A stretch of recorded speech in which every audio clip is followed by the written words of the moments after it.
Since we're all taking online classes and meetings, it can be quite hard sometimes to keep track of our schedules. Thankfully, some platforms like Zoom allow you to schedule a meeting in advance, so you don't have to worry about sharing an instant meeting link later on. Here's how to do it.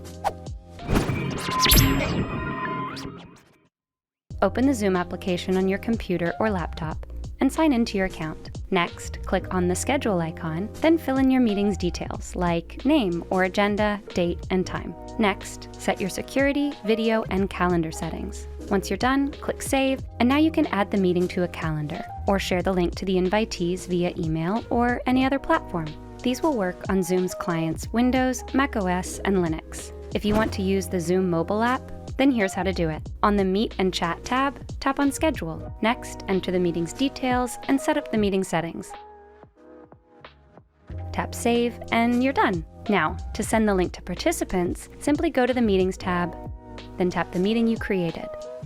Tap Add Invitees, then choose your preference on how you'll send the meeting invitation. Scheduling meetings in advance will save you time, and you'll be able to keep up with everything much easier.